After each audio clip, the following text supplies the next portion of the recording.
Here we go, guys. Another lazy video um about Nnamdi Asomugha, I believe. So this is Carrie Hilson's husband.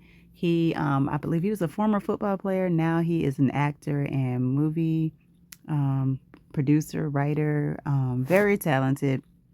So I went and saw his movie, The Knife, and I'm here to talk about it today. So let's go ahead and start with the ratings. Um, so the basically the ratings for the movie, is it IMBD or IMDM, whatever. They gave it a 7.3 out of 10, which I thought it was just lower than that before I clicked on this. That is very strange. So some people are seeing the movie, I guess, as we speak, and rating the movie. So, and Rotten Tomatoes gave it a 92%. So, oh, look at that. A message. But anyway, so I'm going to just read what it's about, and then I'm going to give you my opinion on it when I saw it or whatever. A family's life gets thrown into disarray when they find a mysterious woman in their new home. By the time the police arrive, the intruder is lying unconscious on the floor with a knife in her hand. Questioned by a detective, the couple and their two children try to safeguard one another's secrets. However, the choices they make soon lead to consequences, even more graver than they could imagine. Okay, so that's the gist of the movie. It's a very short movie, also.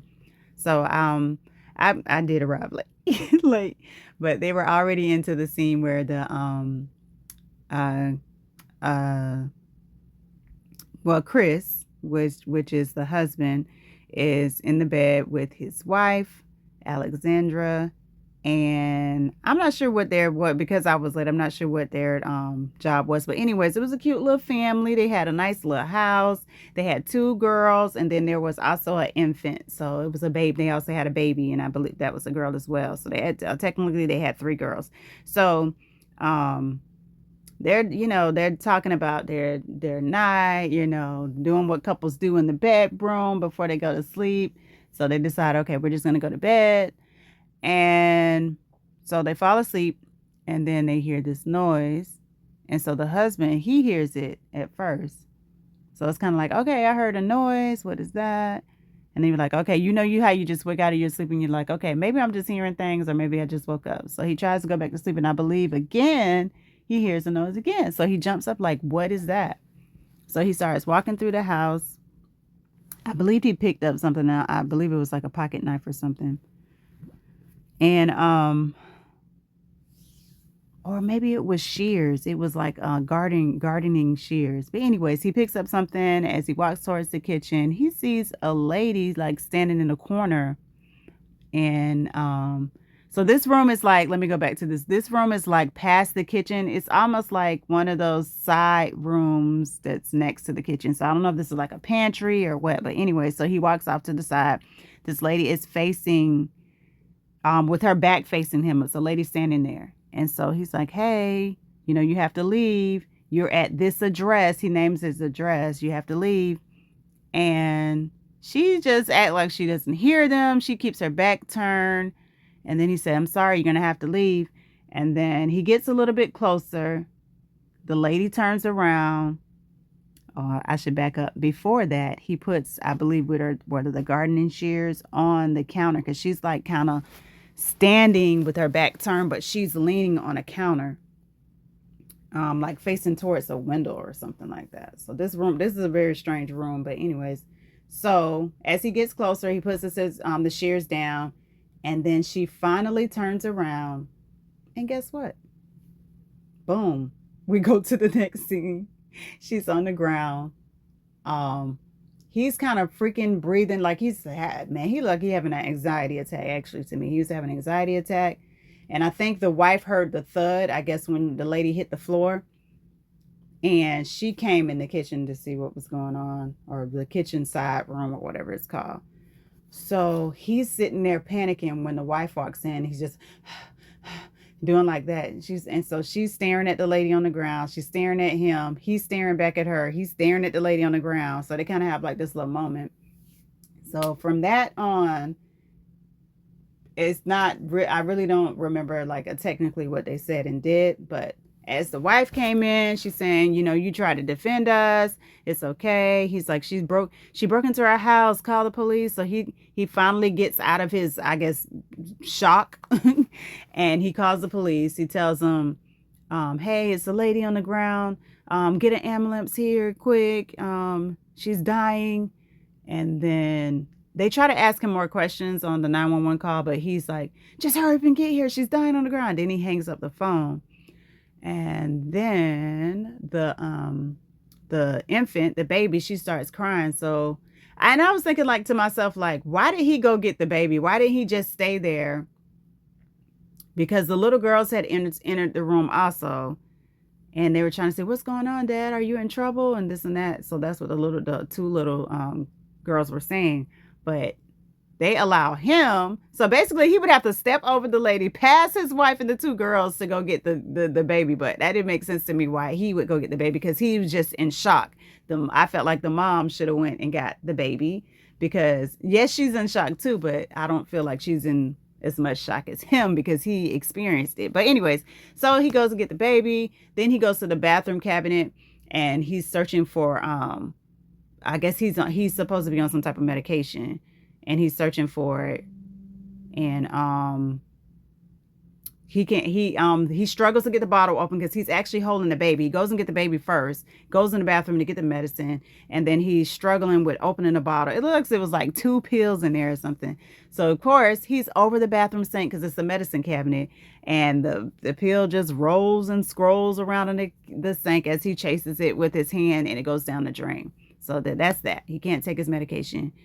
And then the scene kind of goes back to them being in the kitchen area again. I guess he puts the baby back away. Then the family starts having a conversation about how are we gonna the little girls are concerned that, like, Dad, are you in trouble?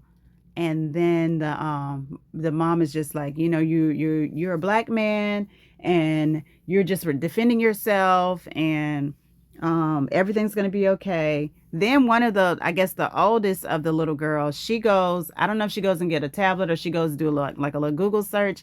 And so she basically saying, like, Dad, you're fine. You were defending yourself. And she was reading like a law or something like that. So I thought that was cool. Like, you might have a little lawyer in the making. But back to the scene where they're still kind of panicking. They're still kind of waiting for the police to arrive. And from there, they kind of go stand because they see the lights of the police, like they're arriving, and they hear the siren. So they start going closer to the front door, the whole family. And they're again just saying, it was self-defense. This lady broke into our house, and then we'll be okay.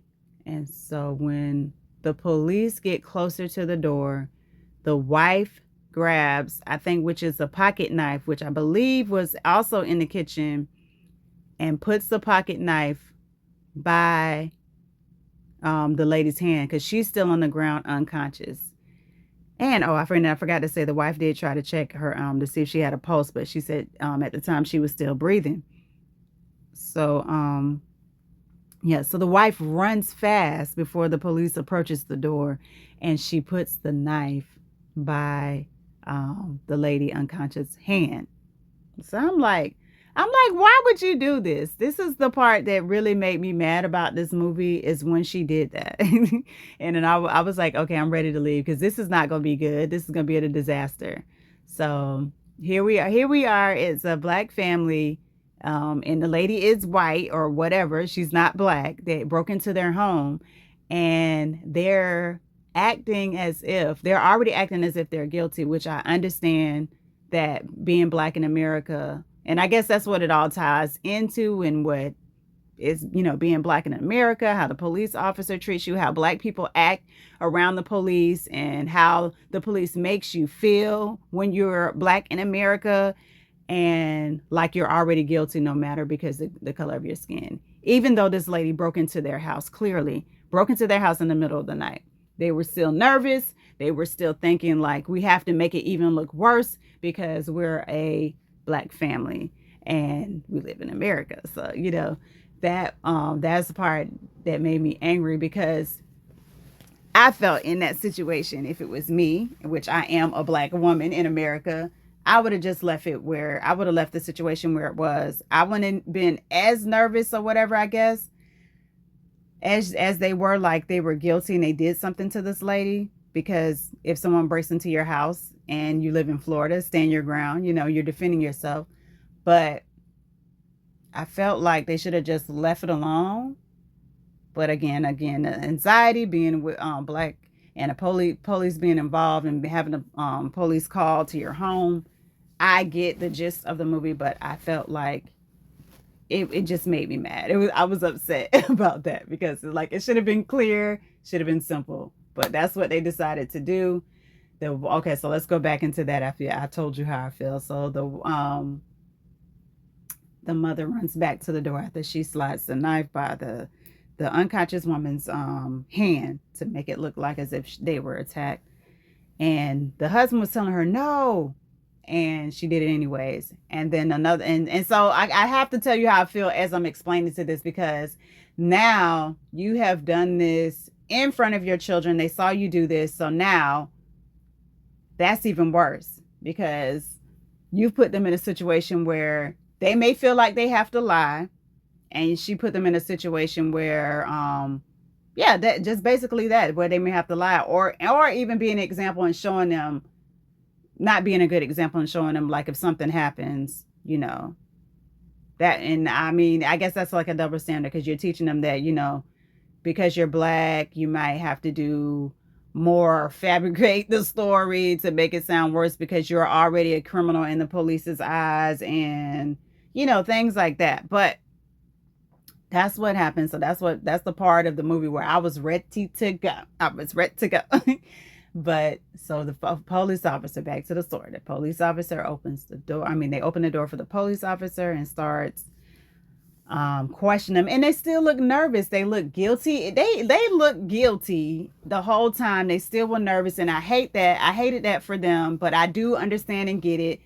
Again, in America, being black, I get that part, that we don't, in America, you do not want to call the police. You do not want to deal with the police if you're black in America. That's personally how I feel. If it's something happening that I can resolve on my own, I'm probably not even going to call them. I'm not going to call the police. So this lady broke into their house. They have to call the police, because she either hit her head, or he knocked her out, or whatever the case may be, or she didn't leave when he asked her to leave several times. She didn't even respond. She just kind of stood there. So it's like they were acting nervous. They was acting guilty. So they giving out guilty vibes to the police. They looking at them. The police looking at them like, okay. So the detective arrives on the scene. She kind of splits them up. They go in the house and start, looking at everything, questioning them, asking the family. Now they got it. Now this is another thing that is like an inconvenience, and that was pissing me off as well, because this lady broke into their house in the middle of the night, and they have things to do in the morning. The kids are sleeping, and they have to come outside. They leave the infant inside. So when the police ask them to step outside, but tell me this, why do I have to step outside? And it was cold. I can just sit in my living room, right? Like I'm the criminal. I have to step out of my home while y'all go and rummage through my stuff and go through my house to check the scene. I can't just sit on my couch. That was another part. Like, again, that guilty already. Already I'm guilty. Let's stand outside. I was mad about that as well. So they were standing outside. They were talking to the officer, telling them what happened. And so then the detective arrives on the scene. And she played the little a-hole role, little nasty cop detective. She played that role, because I sure couldn't stand her. But anyway, so she gets there and she just explains to them, we're going to ask you guys some questions. We're going to split you up. We're going to get everybody's story. So usually that's what we do. We split everybody up to make sure everybody's story matches, da da da da da. So who was interviewed first? I'm trying to think. Okay, I believe the wife was interviewed first. And I just couldn't stand the wife character. She just this was Asia Naomi King. Now I believe she also played in How to Get Away with Murder. But she played Alexandria, the wife of Chris, which is Nnamdi's wife on the movie. But she just she already made me mad because she went and added the knife to the hand. Okay, that was one thing. But then when she did her interview, when she did her when the questioning or whatever it was called, interrogation, I guess that's the proper word, when they did the interrogation for her, she just fell apart. I feel like she fell apart. She was more nervous than probably her husband was, you know? And I was like, I don't understand because she's the one that calmed her husband down. So I'm thinking like she's the calm one. He kind of panics and he freaks out. You know, maybe he has episodes. They didn't really get into that, but I'm thinking like she's the calm one. She maybe has a little more, calmness to her or sense to her as far as how to handle the situation properly. She gets in there and they ask her questions and she's in there saying, maybe, no, I don't think so. She's not getting me clear answers. Did the lady attack your husband? Yes. Yes, she attacked my husband. And where were you?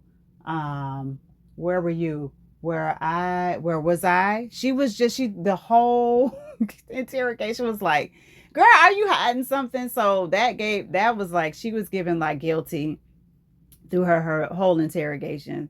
And I'm not even gonna go into detail what I remember for that because she just made me mad, and she's gonna make you mad too if you go see this movie. So then I think it jumped to the husbands. The detective went outside to do the husband because the wife was inside. The husband was still outside in the cold, and then I think they took the kids into their room. So they go out and ask the husband. He actually sounds actually better than his wife, but they still are like they're saying it's getting confused, and they're like, yes, I think I remember she attacked me. And was that your knife? No, that wasn't my knife. Clearly clearly it was their knife because the lady was in their house or whatever the case was, and I believe they did show the knife on the counter that the wife used and put next to the hand. So I don't know why. And then they tried to lie about that too, saying, no, that was not my knife. So it's like they just made everything worse. And all they had to do is like, look, this lady broke into my house. Um, I tried to talk to her calmly. She wasn't responding. I got closer to her and boom. So it's just like I couldn't get over that their anxiety and their fear of the police and getting caught that just got them so nervous to where they couldn't just tell what happened because they're not guilty. You know what I'm saying? So, anyways, back to that. So I think he did better in his interview, but they still were just kind of like, yeah, I don't know. Well, I was standing there. Yes, she attacked me. Oh no, that's not my knife. And just it was horrible. So then they finally get into where the baby starts crying. So the mother goes to check on the infant because again, they're not supposed to interview the children without they're not supposed to interview the children without the parents present because they're minors or whatever. So when she goes to check on the baby, the little nasty detective lady, she goes and talks to the oldest child, which she was in her room coloring with one of the police officers. So she goes over there and talks to her while she's coloring. And she asked her questions about what happened and that she was having a hard time and that you could help me find out what the truth, because that's why we're here. And I forgot what bit of information that the daughter gave, but as she was questioning her, the last question that she asked her, the daughter was kind of like, hold up. I like as if what like she thought I feel like she's very smart, but she thought to herself, like, what am I saying? Like, am I gonna get my parents in trouble? So she stopped coloring because she was just talking to her before. She was really comfortable talking to her as she was coloring, but she put the crayon down and she was like, can I go see my mommy now? So, and mind you, before the detective went in, she has a recorder that she did record each interrogation. And she lied and said, yes, The parent, she said, I am going to interview the child now, and the parents were present, but she lied. She was not the parents was not present. And on top of that, the mother was going to see about the infant child that woke up and was crying. So she actually went in there and interviewed the daughter, the oldest daughter, on her own without asking, which again pissed me off. I was mad about that. So she comes out of the room because the little girl asked to speak to the mother. So she comes out the room from interrogating her, and then she goes to in the room with the mother with the baby. So when she goes in there, she's like, "Oh, I don't know." She asked her some other questions or whatever, but she just comes in the room, and this is what I don't like about the police. They just walking through her house like the house, like they just own the place or like they live there, just comfortably walking in and out of rooms and stuff. But anyways, I understand it's a scene, but whatever. So she goes in there and tells her, "Hey, your daughter is asking for you." And so then she says, "But I'm going to go interview your other daughter." So she's like, "Hey, no, you can't interview the last daughter because we have to be present." But she didn't know that she even interviewed the other daughter, that's why I don't even understand why they separated them. It should have been one parent come in a room and one parent come out of room while I'm watching my kids. Y'all, I don't trust the police to watch my kids and put them in separate rooms. No, I would have never gave anybody, the police, the authority to do that. We're going to sit in this one room here and maybe the parents can swap out. But other than that, y'all not watching our kids because y'all not babysitters, y'all police officers. So anyways, so she goes in there and tries to run towards the child to interview her or whatever. And then that's when they get all into it. The wife starts yelling at them, "No, you can't interview my child," and da da da da da. And so the husband hears the wife yelling, and so he runs back into the house because they're arguing about interviewing the youngest child without the parents being present or whatever. So as he runs in the house, the other officer outside that was watching him runs in behind him, drawing their gun. He runs in the house with his hands up because as he's running the house, because he's trying to check and see what's going on and why is she yelling. Well, he has to run in the house with his hands up because they got their guns out like they're gonna shoot him as he runs into his own house to see why his wife is distraught. You know what I'm saying? So another part that just made me mad. But as he walks in, she doesn't get to interview the child by herself. The parents are present. The daughter is present. But again, she's asking the girls questions or whatever. And then she gets to asking, I can't remember all the questions, but she asks the daughter a question. And basically one of the questions that she asked, the daughter looks up at her as her parents look at, as if like, did I, am I saying this right or I'm doing this right? And it ends with them moving from that scene, them being back outside again, the whole family, and they are trying to, they're talking to the detective again. So the detective is saying, "Okay, guys, we're going to see if we're done." She's on the phone and they tell her that, okay, the victim, because they were saying when they took the victim out or whatever, the victim, she broke into their house. I did it too. She is not the victim. Anyway, so they took her out of the house or whatever, and they were saying like she didn't have a pulse or some kind of crap, but that's probably just the name of the game that they were playing that scared them, like, oh my God, is she dying? Is she alive? Is she gonna make it? So she was telling the family, though, the lady, does Mary such and such ring a bell? And they were like, Mary such and such? They're like, no, we never heard of it. She's like, oh, that was the victim's name. That's her name. Okay. So it's like, who cares? F Mary. Mary broke into their house. But so there was like, oh, Mary survived. So she's speaking now. And so there's like, okay, what is she saying? And then the detective is like, what do you mean? What is she saying?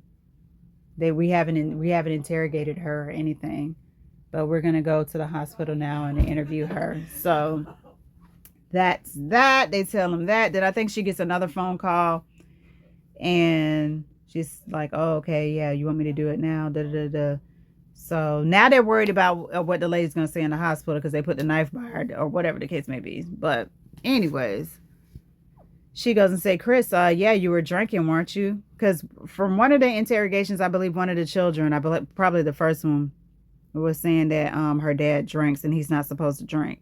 So that's a little tidbit that she let out to him. But the officer was saying, I could smell alcohol on your breath, and you I saw you had prescription drugs, but it is prescription.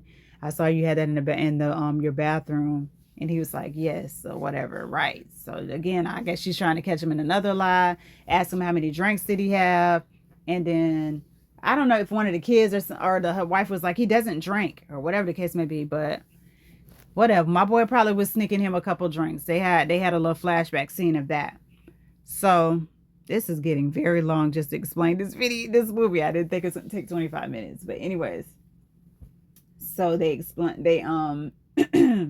so she's questioning him about that.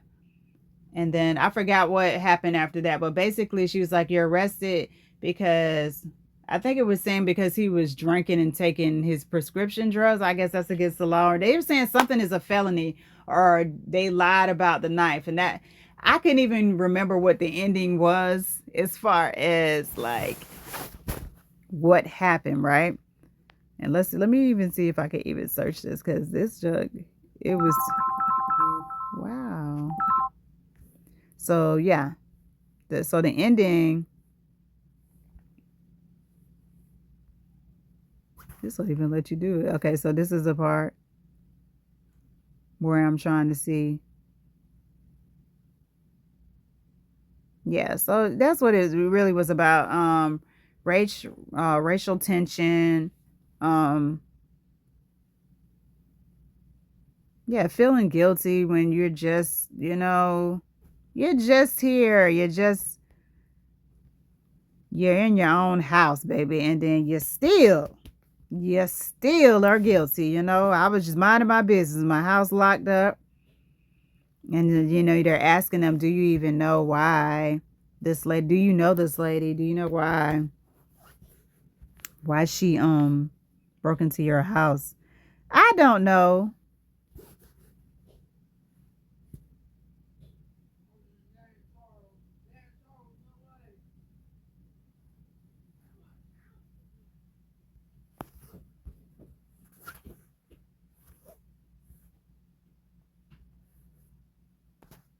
Yeah. So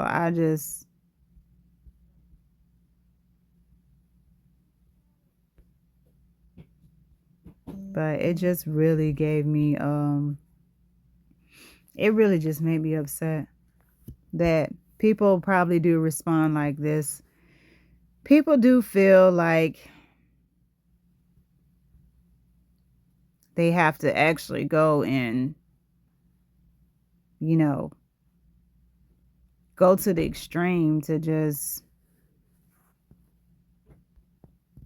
go to the extreme just to the truth is fine, right? There's nothing wrong with the truth, but you have to make it look extreme. You feel like you have to make it look even worse than what it is because of the color of your skin. So, but yeah, he wrote this movie and it ended him basically going to jail in a police car. But yeah, I don't know. It's like he didn't want to call the police. He did call the police though, but it took him a while because he was kind of having a little panic attack. But I just really, really, really, really, yeah. So they gave it a B. Yeah, so the movie did end in a strange way because they were saying that the husband, what is it? He messed basically with the evidence. He tampered with the evidence, and so that messed up the whole crime scene. And basically, they trumped up his charges like as if he was a drug dealer and stuff. And he basically was given a quote at the end saying something about consequences. He asked his grandmother what consequences mean or something like that, or what happens when you make a bad decision. And then I guess the grandmother told him that it was consequences. But I didn't like the end. I didn't like how it ended. I felt like it was overdone. They were over exaggerating. Should have been a clear cut case of breaking and entering. I don't know why they didn't show us how they wrestled and how the lady ended up on the floor. Um, but then all of that, by them doing all that, it kind of, they already was making themselves look guilty. And again, by the wife adding the knife and everybody not being on the same page, because I would have just left things organically the way it was, so the kids could tell the same story if that was the case. But I don't even think I would have talked to them if they were so nervous. Like, they probably don't have an attorney on deck, but if they were so nervous, they should have maybe tried to look into that and say, hey, I'd rather speak to an attorney and try to figure that part out later. But other than that, this movie made me so mad that I don't even know if you guys want to go see it. But I guess that's the point. The point of the movie was to make us mad, to get us upset, to get us talking about um, racism and police officers and black people dealing with the police officers and, just all those things that come along with being black in America. So that is that. That is the movie.